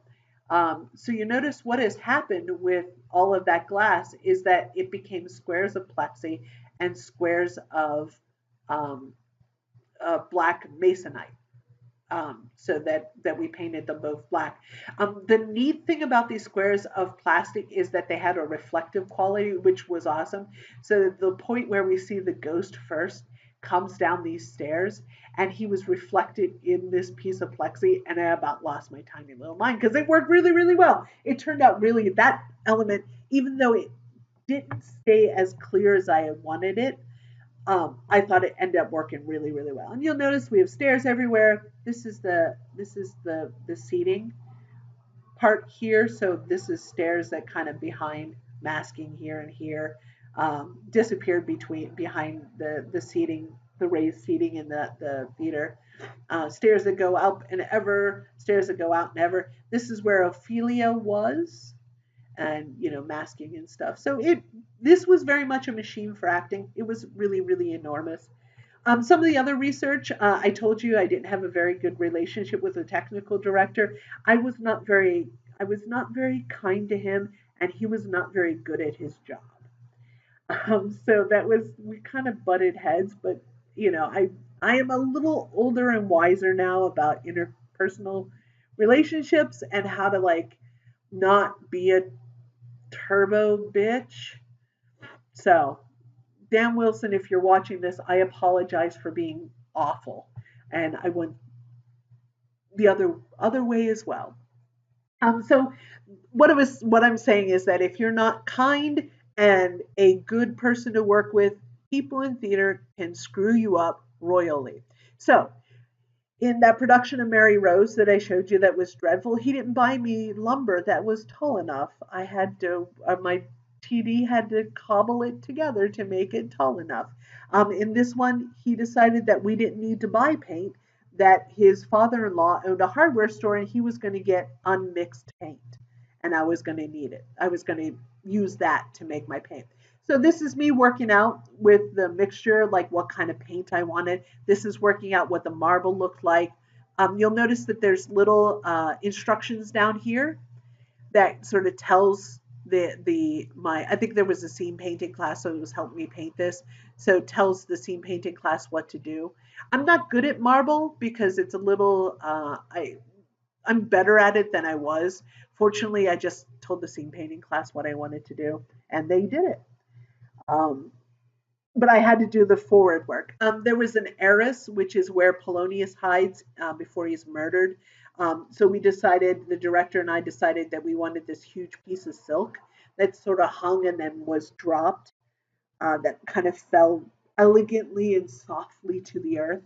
And I had to figure out what color it was. It couldn't just be white, so I had to work about what color it was. So I did a bunch of dye tests on little scrap pieces of the silk. I think we ended up with a rose color. I think this is the one where we ended up. I also wanted to see if patterns would work, so I did a little bit of kind of tie dyeing, shibori dyeing, and this is our prop shop. There was an actual prop shop.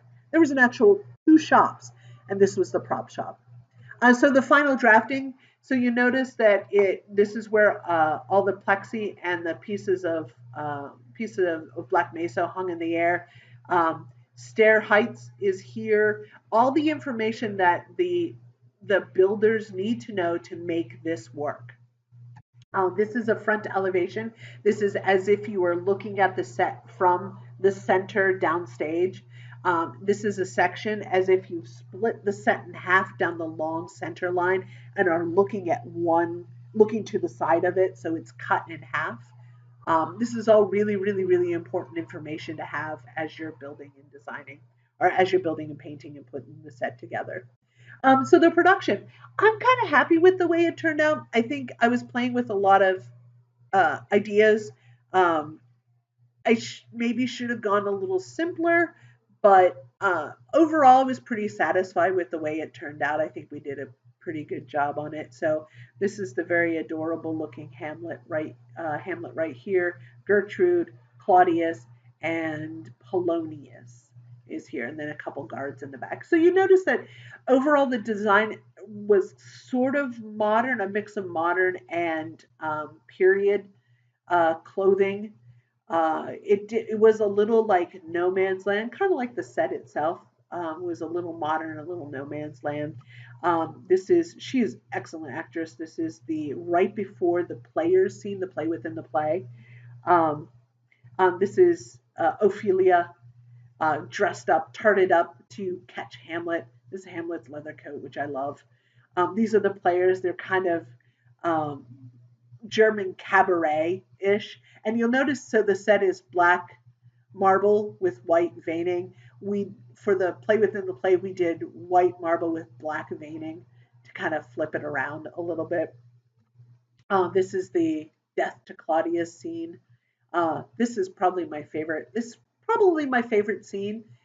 just because it was so very, very beautiful and dramatic. And this is our little punk boy getting ready to stab Claudius at his prayers. I love these red gloves. These red gloves are great. Whenever you design, you can design everything. We had put together these, they welded me up some furniture that kind of fit into the world. They had some of these existing, but they made a couple more for me. So the benches and stools and stuff, they made these specific because they match the world. Um, so again, here's the players. Here's Rosencrantz and Guildenstern. There is Polonius, Gertrude, Claudius, and Ophelia, and the players. And this is Hamlet up here. And they had guards everywhere, which was awesome. And so this is the death. This is Horatio. This is the death of Hamlet. You can see the plexi up here in the air, and everybody is dead. And this is the very last scene. The very last scene with right before Laertes enters. So that was, I mean, it was a great experience. It was a lot of work, but that's what grad school is. If any of you are ever contemplating grad school, it is nothing like undergrad. Just be ready.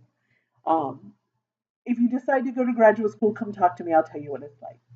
Okay, some of the considerations for scenic design, just like we talked about, place and locale.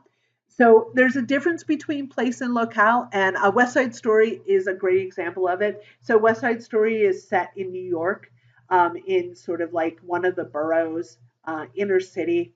And so whenever you design a show, you want to be as specific as possible because it helps tell the story.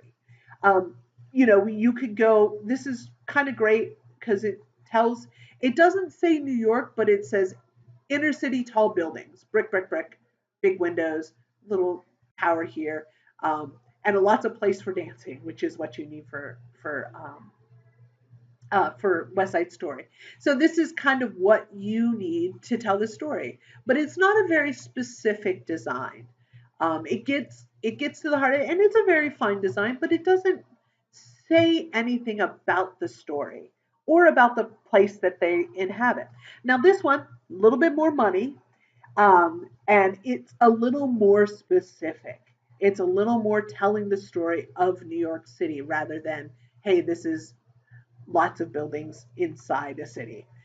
So signs and fire hydrants and the escape stairs and this really lovely painted drop. So this is all fake painted drop back here and chain link fence. It's still not super specific. It's still not super duper New York specific, but it's a little closer. Um, and it tells the story of this city a little bit better. I think they probably have a little more money. Now, this one I like a lot because it doesn't necessarily, it tells more about the life that these characters are living than about the world that they inhabit. So, this great kind of diagonal that just slices through their lives, you'll see that it's over and over, this motif over and over again of this slice. I think that, the two worlds, that the Jets and Sharks world, the haves and haves not world, the white kids and the Puerto Rican kids, how this divide kind of cuts lives short. Um, and it's really, really dynamic. And I think this is very, very fine.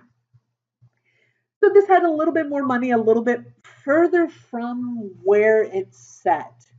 Now you can go super far. So this is George Seepin.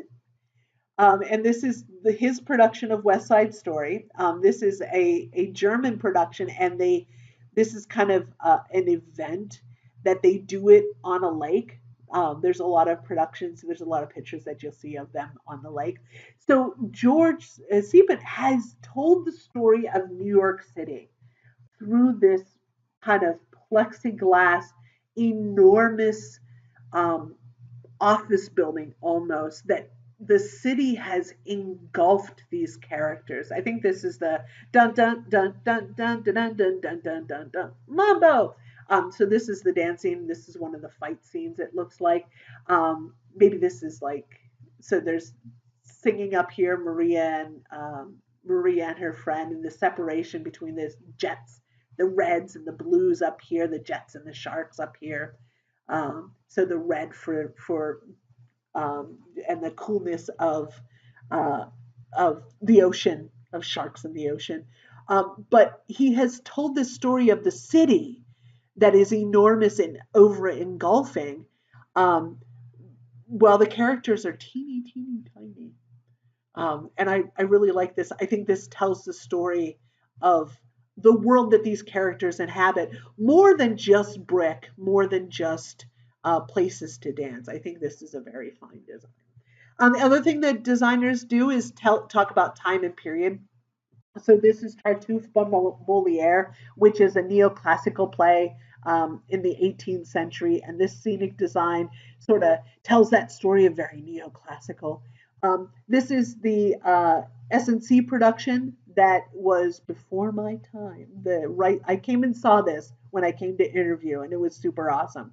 But it is set in the 1960s, as we can see from the costumes. But what else does it say about power and money and religion? And because that's what this play is about. Um, and so it tells you the period that it's really set in, or a little bit more about what the play is about. Theme, again, um, scenic design talks about themes. So if we take a look, this is Ming Chen Li's Macbeth again. So what is Macbeth about? It's about blood, it's about guts, it's about power, and it's about what will you do to get what you want. So what will you do to get what you want? Murder everybody. And we kind of see that here. Murder men, women, and children to get what you want. So it's like very formal scenery, very formal, powerful scenery drenched in blood. This is a production of art, Apocalypse, because of a white square we had talked about. So the three people, and they've bought paintings. They each have a painting, and Mark is upset with Serge for buying this painting, and Serge is upset with Mark for objecting to this painting, and Yvonne is just upset.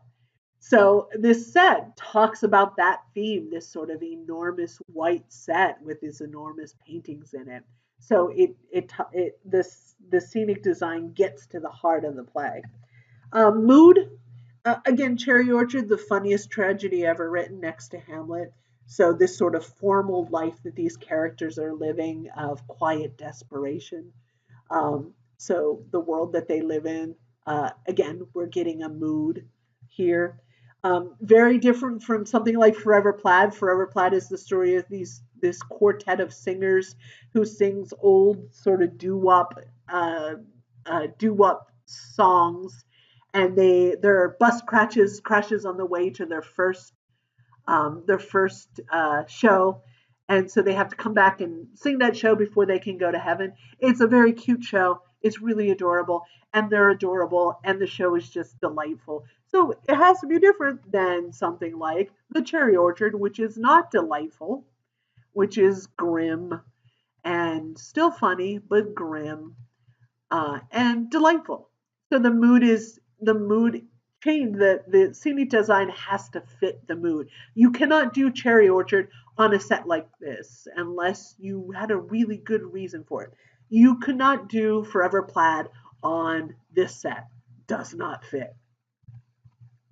Scenic style. So this is another Ming Cho Lee. Often scenic designers will have a specific type of design that they do often. Ming Cho Lee in his early career really liked tall poles. He liked tall vertical poles, and he liked strong diagonals. So you see, he did it in his early career. He did a lot of that type of stuff. Because he was telling a story. He was telling a specific story filtered through his vision. This is a David Hockney. We had seen David Hockney earlier. David Hockney is an artist first and foremost, so he really loved push colors, which is really interesting because he was working at the same time as sort of this kind of blandness was sweeping through scenic design, this monochromatic blandness. He was super colorful. Again, see as personal style. Social scenic design can tell the social status of the characters, so you can guess what the social status of these characters are. This is a production of Grapes of Wrath by Bob Klinghoffer. Again, you can tell the story that is the world that these characters inhabit is not one of wealth. He has done a very good job at making it seem Dust Bowl pour. The exact opposite. This is another Bob Klingelhofer design. I don't remember what the show is called, but it takes place in a kind of skull and bones secret fraternity society at a university, a place of wealth. And you can tell that, and he had a lot of money for this show. This was done at the Wilma Theater in Philadelphia, and that theater has a ton of money. So you can see that it is a wealthy place with wealthy people, and everything on this set tells the story of that wealth. So we know the social status of these characters. Sometimes you can tell the relationship between the characters. That's more of a job for costumes than for scenery, but sometimes you get that. Sometimes there's other parts of the story that you can tease out through scenery, but costumes and lights do that better. So we're going to hold off and talk about the other methods when we do those lectures. Different types of scenery. So there's a one set show, a multi-set show, and a unit set. So a one set show, again, this is a Bob Klingelhofer show. This was at the Contemporary American Theater Festival, where I was the assistant scenic designer and paints intern. I painted my life away for 6 weeks, and it was awesome. I painted so much, and not just base painting, which is woohoo. So this is a Greg Cotis who wrote Urinetown. The dude loves eschatological humor. So this is a play called Pig Farm, where one of the plot points is the pig farm of this dude is tossing pig shit into the Potomac. And then an inspector comes to check over and see and make sure he's doing the right thing. And there's sex and there's violence. It's like dark farce. So this is a unit set. This is a one set show. The set does not move. We stay in this one place the whole show. And everything you need is here. So there's stairs going down to this basement. There is an upstairs. There is a closet here, and out the front door to the outside is through this front door here.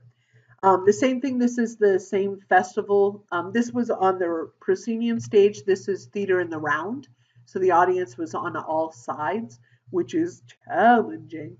But this is a play called Another View of the Harbor, and it takes place in Maine, I think. So, excuse me.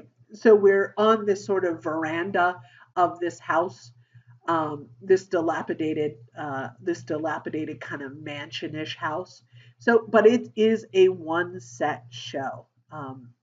The whole show takes place in here. Nothing is added, nothing is taken away. A type of one set show is also a box set.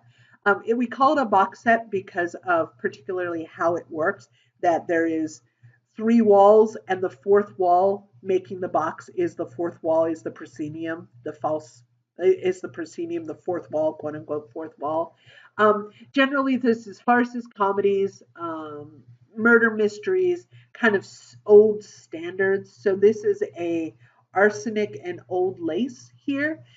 This one is a play by Ken Ludwig, and I can't remember the name of it off the top of my head. I've been going back through and popping in the names and designers as I remember them, but I missed this one.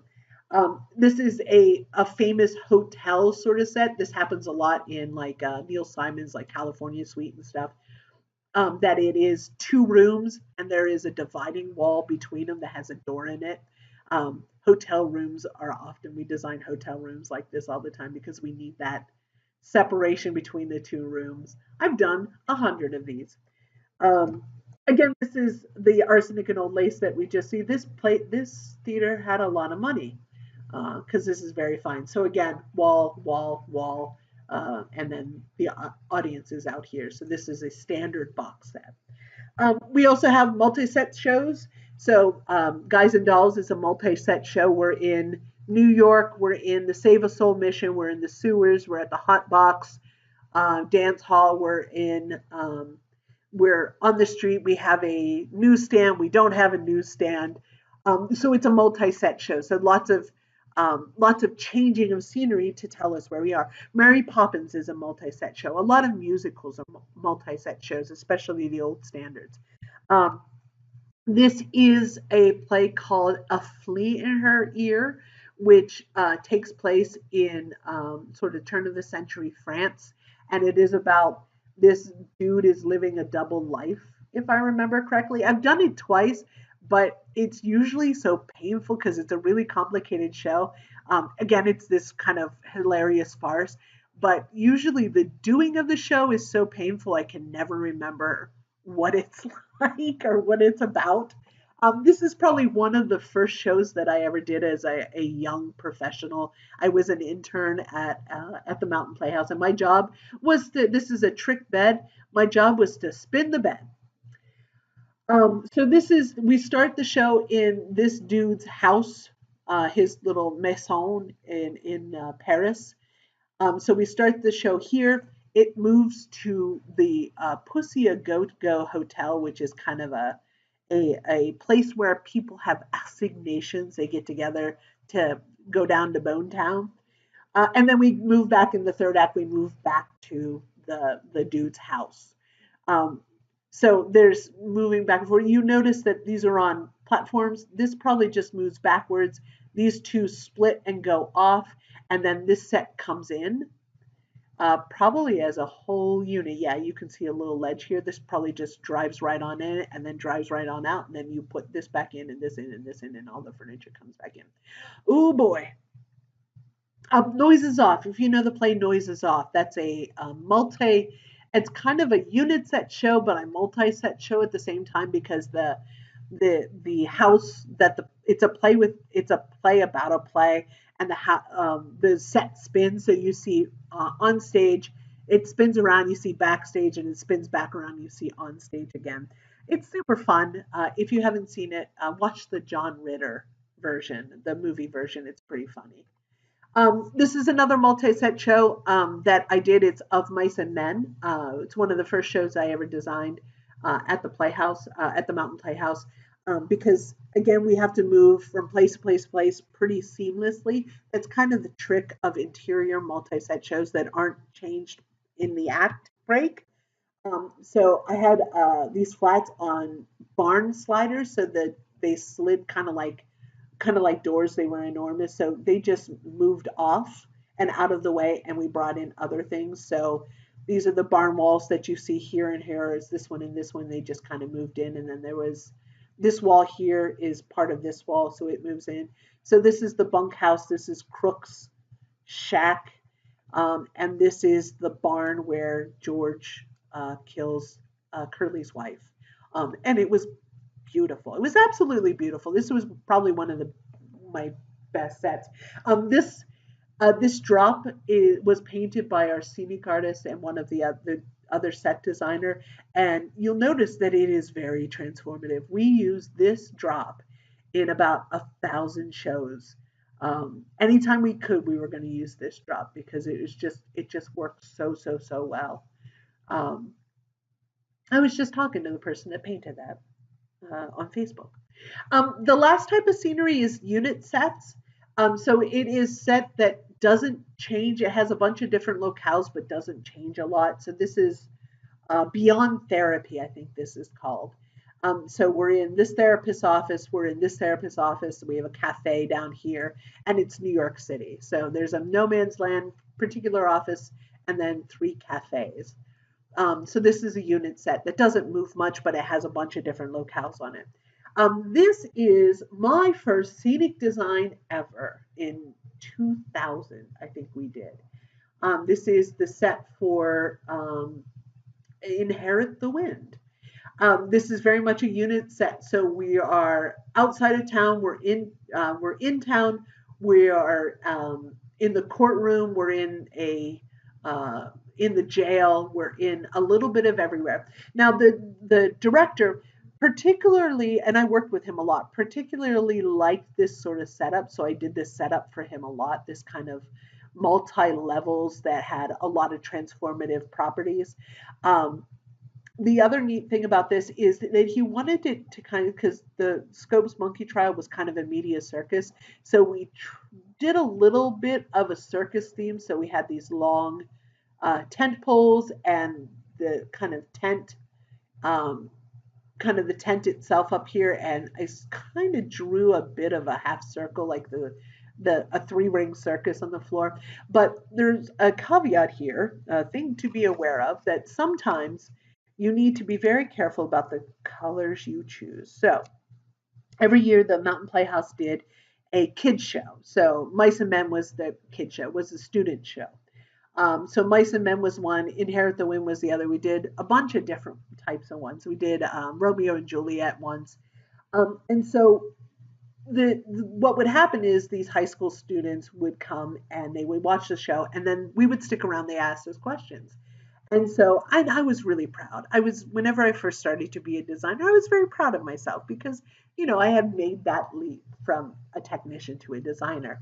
And so I would always attend these and be really excited if anybody asked me questions. So this one little kid, this one high schooler, like raised his hand and said, "Okay, so what's with the Italian American flag?"